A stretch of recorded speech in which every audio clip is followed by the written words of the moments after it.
Hey, everybody, welcome to the Cryptopolitan podcast. My name is Earl Plomata, the head of sales over at the Cryptopolitan. And today's guest, we have Max from Harbour Industrial Capital. How are you doing today, Max? Hey, Earl. Good seeing you here. And thanks for having me. Yeah, doing very well.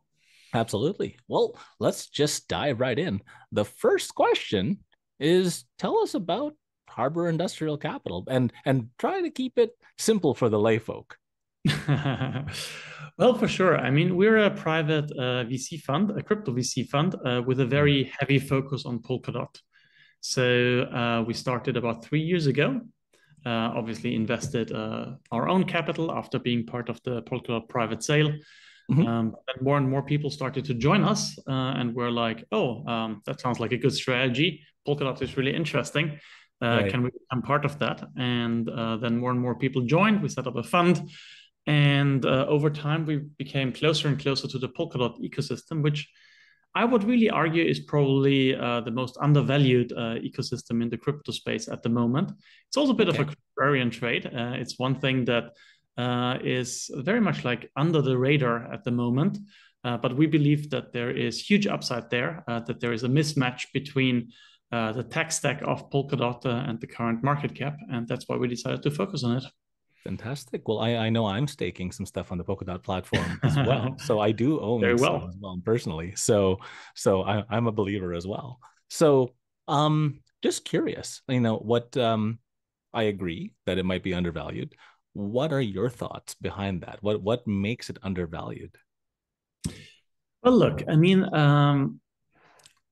Gavin Wood, the founder of Polkadot, he left Ethereum, shortly after he wrote the yellow paper and implemented the first version of EVM.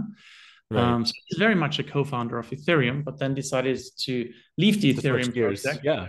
and start his own project because he kind of saw some of the troubles that Ethereum went into in Hmm. terms of scaling, for example, already way ahead of time. So he kind of back then already started to, and we're talking about like 2017 here. Yeah. He saw the writing on the wall and he's like, oh, we've got to He make saw some changes. exactly. Okay. That's right. Yeah, he saw the writing on the wall. He focused on a roll-up centric framework, Hmm. which is something that Ethereum woke up to much later and Right. managed to implement way later than Polkadot. I mean, in Polkadot lingo, we call it the parachains. Right. Um, it's kind of a pretty similar concept as what we're seeing now with like the Ethereum L2s that roll Yes. up back onto the Ethereum main chain. So for Ethereum, this all started much later because they were kind of trying to figure out how to scale. But Yes. Polkadot had this idea much earlier already implemented, and it's functioning, it's working well. For Ethereum, it's more like a quick fix, I guess, right? Hmm. Trying to Whereas change the it's wheels of kind the of in car the while it's it's built driving. into Polkadot, right? I mean, this Exactly. Whereas they with thought their way Polkadot, it through was this. Yeah. that's right. That's right. It's built in from ground up, right? And the logic of the Polkadot tech stack is the following, right? You have the relay chain, right, which is Mhm. sits at the very bottom of the stack, and that doesn't actually do any heavy computation, right? But all it does is accept the roll ups from parachains or from L2s, as you could call them, Right. Right. and secures it. It provides security. It doesn't do anything beyond that. And that's actually very good because the heavy computation is, so to speak, outsourced, but the Hmm. security is provided. And it's kind of where Ethereum is moving to right now. But Ethereum is a bit of a latecomer here, to be really Right. honest, right? Yeah, of course. Well, like you said, the Polkadot wanted to do this off the get-go, and then Ethereum's doing it in all the L2s, so it's not as native as Polkadot's system is, right? So Exactly. Yeah. that's the Exactly. case with most technologies, right? Like you have your parent, tech, Bitcoin, et cetera, all the original OGs, and then all these newer systems that come out, they've got, obviously a slightly better thought through than the original one, right? Because it's just newer tech, right?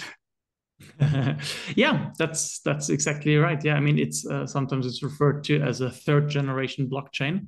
Hmm. Um, and I think it got like all the trade-offs between sort of within the blockchain trilemma, right, of Yes. security, scalability, and decentralization, right. Did it Right. much better than like most other other blockchains that are out there at the moment. I mean, Mm-hmm. an interesting comparison is maybe vis-a-vis Solana, right? Yes. Which obviously is doing very well in terms of price action at the moment. Mm-hmm. But I personally think that it's a highly centralized blockchain Yes. that Okay, I only follow you on that. focuses on throughput, on scalability, on like vertical scaling, but it's Mm-hmm. not really able to interoperate To with go other wide. blockchains. That's the one Right. thing. And the second thing is that it's a highly centralized undertaking, which comes at the expense of resilience. Right. And that's kind of Well, something where I think Polkadot did it much better. exactly. Well, with the tech that's in the Polkadot system now, I mean, you guys are close with the founders, et cetera, et cetera. What are Mm. you most excited about just from like a platform perspective, right? Like from Polkadot's, architecture, their ecosystem, all that kind of stuff. What's most exciting to you? Yeah, for sure. So the initial vision of Polkadot is already rolled out. It's live, it's functioning, it's running, it's operating. People are adopting it. So Mhm. that's great. Now, at the same time, Gavin Wood published the Jam Gray paper about half a year ago. Yes. And it was actually, fun fact, published quite exactly 10 years after he published a yellow paper on Ethereum, which started the whole crypto Right. revolution. My belief is that the Jam Gray paper, once it's implemented, is going to be equally revolutionary to the entire industry. So Mm. lots to come here. Now, what is Jam? It's a pretty complicated technically upgrade to Polkadot. The easiest way to think about it is that it's an abstraction of the current relay chain model, right? Yes. So it makes it, rather than adding some feature, it's actually it's doing the opposite direction. It makes it more general, more generalized, Hmm. right? So that the current relay chain can run as a service on the Jam chain, but it can also do a bunch of other things, which we don't really quite know yet what these applications will be. But what I can say for sure is that it's going to be extremely powerful. Like one Right. analogy that is often used is that Jam is going to turn Polkadot into the world's decentralized supercomputer. Hmm. And if you've been around, like I know you have been for a long time, that's also what the Ethereum vision He's was, trying. Yeah, I get right? that. But You're... do you remember the old quote from Shakespeare, "The jack of all trades, master of none"? There's a next piece to it that people kind of omit, right? And the interesting line is that the jack of all trades, master of none, though oftentimes better than master of one, right? And so the generalism has a place, right? Like, because I used to think that management was stupid back when I was a coder many, many, many moons ago. This is like 20 plus years ago, right? And now I understand that the management, has to be there to give you that vision, give you that future, give you that track. Otherwise, you're going to go aimless, right? If the world were left up to the consumers, right? Remember what Ford said? Everybody wouldn't have cars; we'd have faster horses, right? So at the end of the day, you have to have that Yeah, vision and that structure, like you said, the jam paper. So I mean, otherwise, without that abstraction layer, like you said, sometimes you have to go backwards to go forward, right? So they're yeah, taking it back a couple of steps so that it can go faster, it can go more general, it can go more decentralized. But that's right. that might be the focal point that really differentiates it from the rest of the competition, right? Absolutely. I mean, we're not trying to build more meme coins or go, Exactly. make some minor improvements in DeFi or like add some silly features that But nobody yeah, these uses. these are real We're features literally for real looking at utility. like Yeah. revolutionary tech that is, ready to shake up the entire industry. I think people are, one thing that I like to say is Jam is not priced in yet. So very few Right. people actually understand like the underlying power that Jam will Understood. And that's enable, one of the right? underlying features why you think it's undervalued. That makes sense. No, that's, Yeah, that's a good that's a exactly. Yeah. good strong argument right there. So as a VC, you guys are investing in projects in the Polkadot ecosystem. That's right. So I'm curious. I mean, ever since we started these Cryptopolitan interviews, it's been really pretty evident that the market has come a long way from just producing meme coins, right? Like it's not Mhm. just it's not just like crypto kitties again, right? So it's a much different space these days with the just looking at the level of projects that are going out there now. As a VC, Are you guys seeing any interesting patterns in the market where you're looking for these people who are using kind of the future of Polkadot or building into the future of Polkadot? Yeah, for sure, for sure. So maybe let me briefly mention three different types of verticals that we're excited about. Okay. What they all have in common, in a way, is that it can lead to mass adoption, but in very different ways. Hmm. So maybe first vertical to look at is the DePIN space. Okay. And I give you one concrete example because it's very topical or very timely. It's Peak Network. So they are building on Polkadot, and they Yes. actually had their token listing last week, which was extremely successful. We, Hmm. as a VC fund, are invested there since the early days, so we're quite excited about Nice. it. So, what does Peak do, right? It's kind of, in many ways, they were the ones who coined the term DePIN, or they did Hmm. DePIN before the term DePIN was popular. Like Right. these centralized physical infrastructure networks, right? There are lots of different ways to think about it. For example, decentralized electricity grid sharing via a blockchain, utilizing the data that like self-driving cars produce and rely Yes. on, agricultural data from like sensors that are distributed and decentralized owned around the world. So there are lots of like really cool applications that they're kind of working on. What they all Hmm. have kind of in common is this idea that data is valuable, right? Yes. Decentralized data gathering is something important that can be done by a decentralized supercomputer like Polkadot. Absolutely, it could. I Um, just got back from an AI talk, and they were okay. using AI to then pull this data.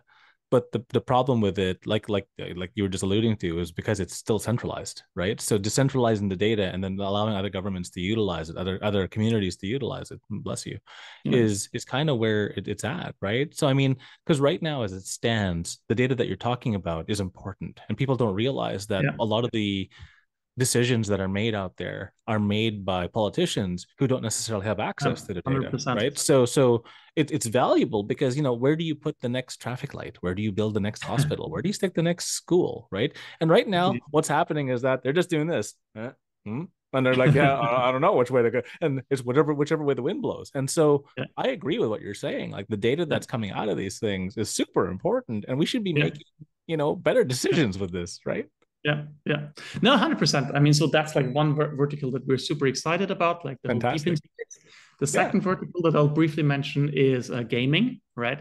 Ooh. Um, I mean, gaming is always at the forefront of new technology adoption, right? You can Mhm. say this about almost any technology in recent decades. Within the crypto space, like this whole idea of like virtual asset in-game trading Yes. is, it might not be like the most sophisticated use case, but it's just something that can really lead us to mass adoption, and that's something that we want to see, right? I mean, the gaming industry is huge. Well, isn't that why they Have to made play that. Ethereum? He lost his sword online, and he's like, "Damn it, I want my That's sword back." absolutely right. Right? That's absolutely right. Yeah, yeah. So we just did a recent investment in a company called Mythical Games. They're like really as OG as it gets. Mm, The CEO John Linton is like one of the core developers of Call of Duty, right? fantastic. Loved playing that game back in the days, Yeah. and they are all in on Web3 gaming. They're building on Polkadot right now. They're allowing their users to own their items in game and trade them across different platforms. So really, Right. really cool kind of But use then case. that ties back to the abstraction layer that allows the Mhm. simple transactions to happen without all the computation, right? Yeah. You don't really need to have all that computation just to pass a sword back and forth, right? I mean, that's That's all right. you need. Exactly. Yeah. Just new owner, done, Yeah. right? It's a bit like a Trojan horse, right? Like people start, using a blockchain because they like it for, their games that they're playing. Mhm. But then, they realize, oh, okay, so I create like this credential. I can also use this credential for something else, right? That's Right. kind of leads to mass adoption. But the mass adoption has to start with the entertainment, right? Because it's not just Yeah, entertainment, that's kind educational, of right? how I It's feel almost about it, right? edutainment, right? Yeah, that's right. So, That's right. It's a good way l- to get people hooked, right? And once they've got it, then they use it for all kind of other things. And well, that leads me to that's one been more. tested. That's been Yeah, that's tested, right. right? Exactly. Yeah, yeah. Like It has people learn more through play than they learn through study. been. And the immersion in the play really sinks the idea in and really sinks the message in, right? So it's almost needed, right? Like they were testing this on children instead of just making them measure, memorize math stuff. They turned it into a video game, and all of a sudden these kids are really, they're all quote unquote gifted at math, and not really gifted at math. It's just because they get it, right? Yeah. Yeah, yeah, So 100%. Yeah. it's So these important. are all the verticals that we're kind of looking at. I mean, one more that I might want to add is government services. I think this is also something where we're really just only starting to wake up to, Mm-hmm. because sometimes it's always like, this mindset of like, oh, it's the blockchain world versus government, like as if they are like polar opposites. Oh, I I don't think think it's that they like need that each at other. all. I Yeah. think it's like governments that will start adopting blockchains for all kind of use cases, Mm-hmm. for interacting with their own citizens in a more secure and more secure, more straightforward, more user-friendly way. Right. One example that I'll give you, again, a company that we recently invested in is called Mandala Chain. They're in Okay. Indonesia, have very good government connections there, and they're Hmm. building like all kind of like sort of digital transformation applications for the Indonesian government, and that's ranging from like they're working with the Department of Health, right, Mm-hmm. for like health record sharing with like user opt-in between different hospitals in Indonesia. They're working with the transport department. They're doing like a new identity credentials management tool or platform for the Indonesian government, right? So there are lots of really, really cool things happening. I mean, Mm. Indonesia, right, is kind of in a way in a fantastic shape to kind of leapfrog much of the Web2 services in terms of government Yes. And just go services, straight to 3, and right? then And there go you from like go paper-based records like straight to Web3. to a And it's just a blockchain. Yeah, better that makes experience, sense. That right? makes sense. Yeah, Right. Well, plus it reduces the amount of corruption that's out there, because when that's it's right. transparent on a chain, you can't really cheat that, right? It's That's right. hey, did you get bribed? No. Well, what's this then? Right. So Yeah. so it makes more sense. Absolutely. So I love the fact that it's leapfrogging from Web 2 to Web 3, because like you said, it's that's the whole purpose of these things, right? Building the architecture, building the tech behind it. So that's fantastic. So why don't we move on to the second question? I mean, we're gonna rapidly like that was a fun first question, by the way. Fantastic. So really cool convo. What do you do when you're not doing this? Like as a person, right? Like people want to know the people behind the things, right? Because it's not B2B, it's not B2C, it's P2P, person to person, right? At the end of the day, right? I Mhm. mean, yeah, there's some identity things, and we want some transparency, and we want this and that, but when you're not doing these things, what do you do? I'm curious. Um, I mean, running a VC fund really is a full-time job. So what Of I course, can but you say have to eat. is, You have to get outside once in a while. You can't sit on your screen yeah, all that's day true. long, That's true. right? That's true. It's merging. It's really merging together, right? Sort of private life and like kind of professional life is. It's more and more difficult to keep those two things apart. But I do enjoy that, right? I really like it. Well, what do I do? I mean, I'm based here in Hong Kong, right? Since Okay. 10 years or so. One of my big hobbies is sailing. Oh, So cool. just live like 10 minutes from the yacht club here. Nice. And especially if you're always like connected to the internet, sailing is great because you're sailing a bit further out, like into the Mhm. ocean, and you no longer have any cell phone reception.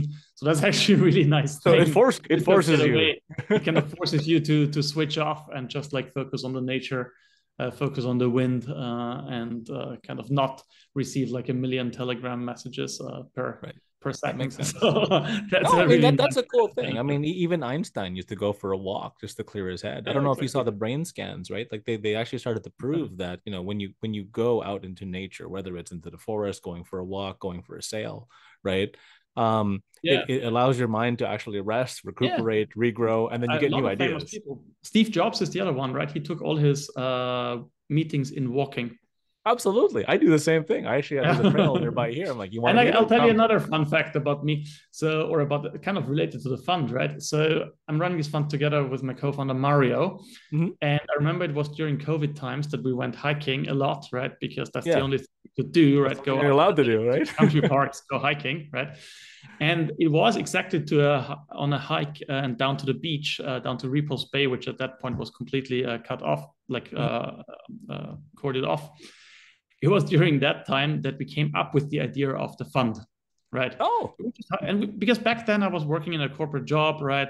I was at Morgan Stanley, and pretty comfortable, kind of mid-management job.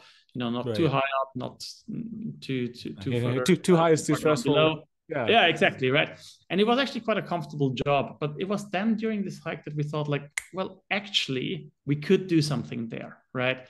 We're both really big believers in the Polkadot ecosystem. Right. Why don't we try to do something? Why don't we turn this passion, right, into the crypto space and in general, in Polkadot in specific, into like a new business? And that's Well, how we started. you're right at the forefront. So it's all of the adventure, it's all of the potential upside. There's a lot of pluses for coming in early, right? So Hmm. so you never know. So all right. Well, the last question in the interview is really, give the viewers a reason to reach out to you, right? So maybe you guys have something coming up, Hmm. maybe you guys have some interesting launches, maybe you guys are just looking for specific types of projects. Yeah. And if that's the kind of stuff that's out there, give the viewership a reason to connect with you. And where do you want to be connected? So I know you said you get like a million Telegram messages, but is that the platform you like, or do you prefer Discord, or do you prefer X? Like, For sure. how do you Yeah. want to be connected with? And then why should they connect? Yeah, yeah. Well, let me break it into two parts: potential investors and potential investees, I guess. Okay, that's a good way So to do it. for the fund, so Fund One is closed at the moment. We had our final closing end of last year, so we're no Okay, longer accepting new subscriptions there. Performance has been very positive. All the information is fantastic. on our website, harbourindustrial.com. Um,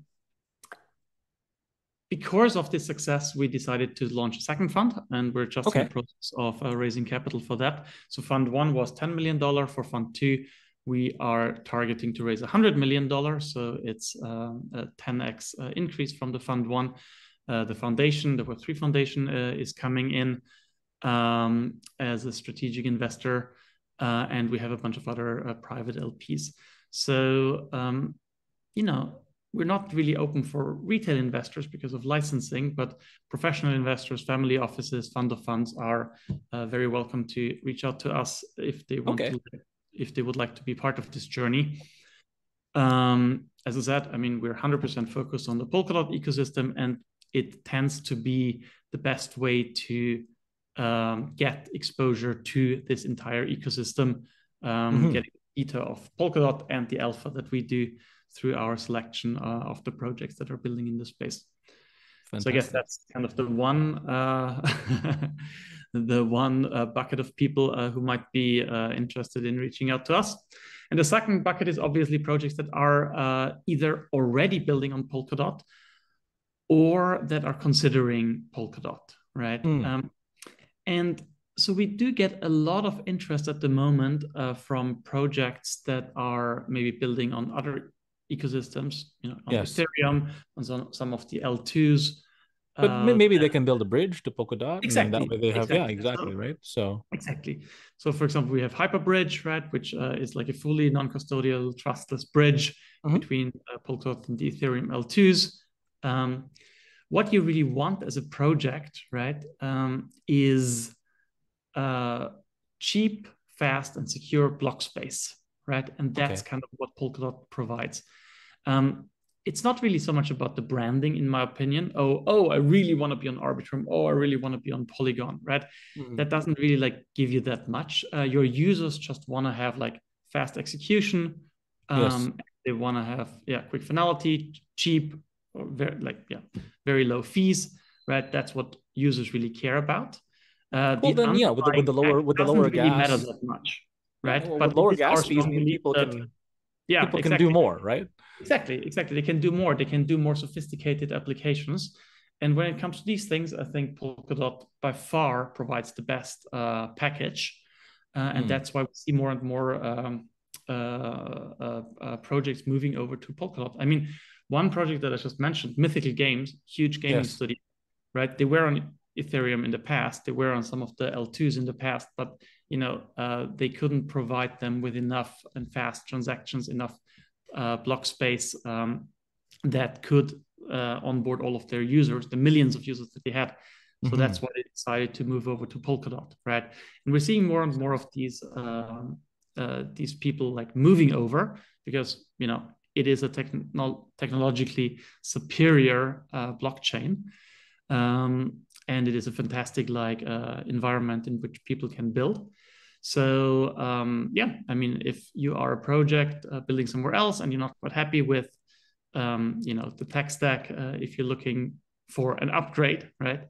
Right. Then speak to us. We obviously invest in projects already at a very early stage. We often do like seed round investments, sometimes even pre-seed, as long as the project is committed to building on Polkadot. That is kind of one of our core requirements.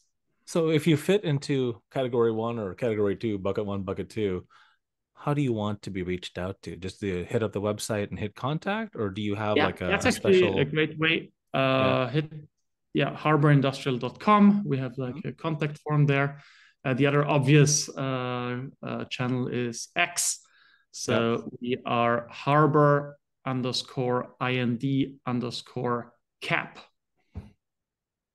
So X. follow us on X, and DMs are always open. Fantastic. Well, Max, it was an absolute pleasure talking to you about the VC group, and really cool talking about the tech that you guys are so excited about.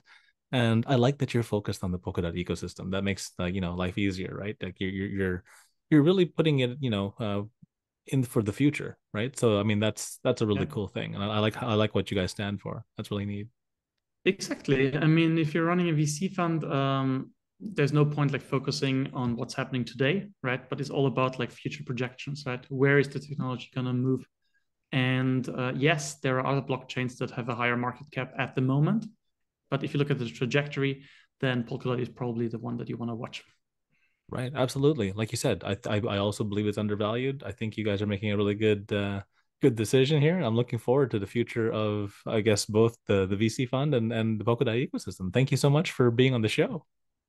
Thanks, Earl, for having me. All right. Cheers, everybody. Thanks for watching. All right.